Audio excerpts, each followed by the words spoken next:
was as happily surprised as many others when Square Enix revealed a remake of Live-Alive just a few months ago. It's been a couple decades since I played it last, with just enough familiarity to have nostalgia for it, but still lack of knowledge to feel like I was playing it for the first time again. And even to those who have somehow played the original, this new one is worth your time and attention.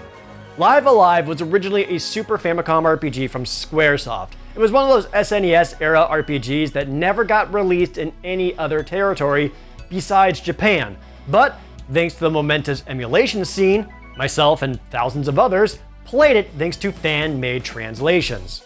The concept is that this isn't one RPG following a big epic story. Rather, it's several.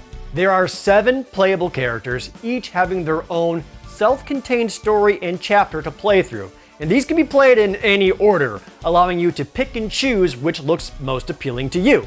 The shared system between them all is combat. Battles play out in an isometric grid. Everyone can move and shift around, and every single attack has numerous properties to it, mainly being the direction and the range of it. This makes it so that some attacks must be used from a distance, or up close, or from a diagonal, so on and so forth. Above every unit's head is a time meter, which slowly fills every time something is done, such as choosing an attack or even taking a single step.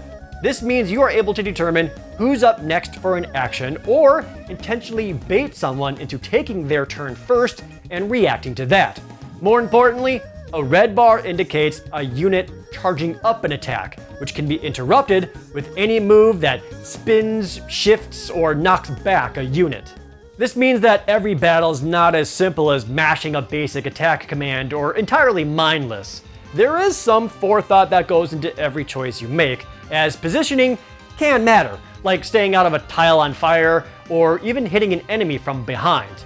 On top of all this, every attack has numerous properties to it, as every enemy can have resistances or weaknesses to types of attacks.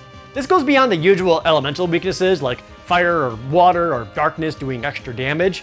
This could also mean that an enemy is weak to punches, to kicks, piercing attacks, jumping attacks, and way more. It sounds like a lot. It sounds like it's really involved with how many things there are to keep track of, but that's where Live-Alive is weird. The battle system, in all honesty, is not complex. It's also not deep. It is deceptively simplistic, even with all the movement and all of that. Battle grids are small and don't often have obstacles or variations. Positioning is less about trying to obtain some kind of flanking advantage and more about determining which attacks you can even hit with. All of the weaknesses and resistances also just signal which attack you should use, as it's all information displayed plainly for you right up front. Guy resists wind and punches? Got it, just gonna kick him over and over then. With the exception of a certain few encounters, battles are really easy. Equally simplistic are the other RPG elements you would expect, but are absent. There are no weapon and armor shops. You do not get money to buy things, and equipment acquired is quickly thrown on in a best in slot sort of mindset. This isn't to say that the core gameplay is boring or uninteresting. Far from it. The battles have just enough going on to keep you engaged, and the wide variety of movesets for every character and the limitations of using them helps make sure that you're almost always doing something different in every battle. This makes it so that you're not seeing the same attack animation over and over again, as almost every single one has their own unique sprite work to go with it. But the most interesting gameplay mechanics are tied to each individual character, because none of them play the same. As they all have their own story to play, so too do they each have their own gameplay mechanic or gimmick that is only theirs. All of these are outside of battle and are as varied as the characters themselves. One has the ability to read minds, another has rudimentary stealth mechanics, one story has essentially 0 dialogue, and another has essentially 0 combat.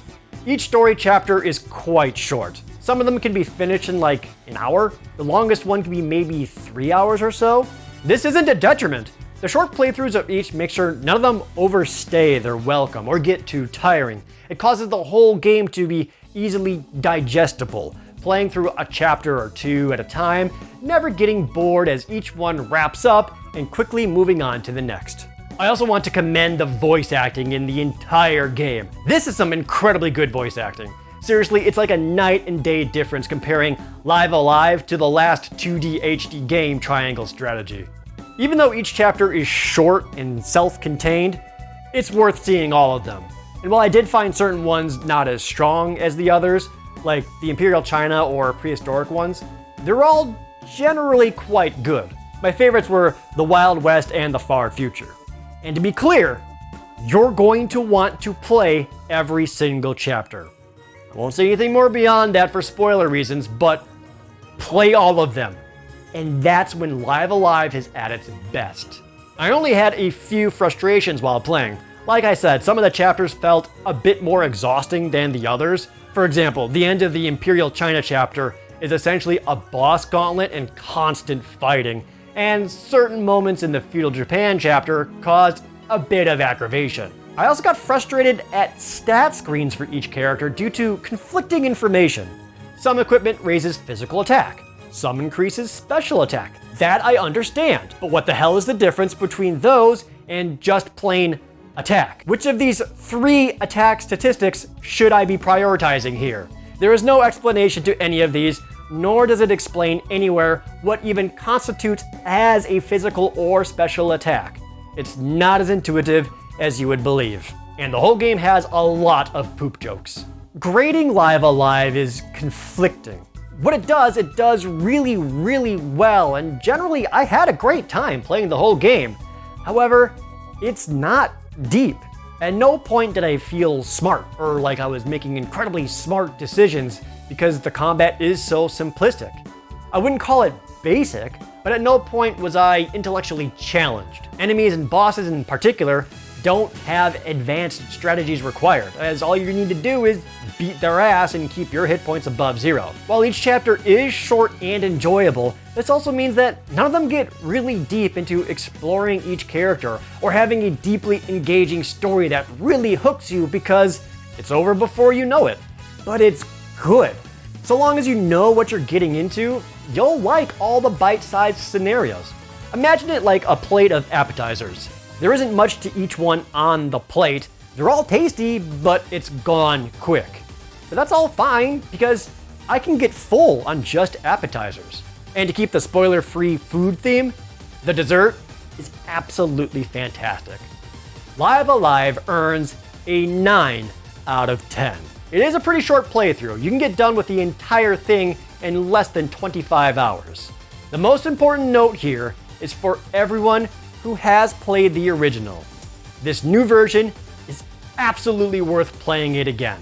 The voice acting is great, the combat is still very fun, and there is more to the ending than you have ever seen before, and that's the best part.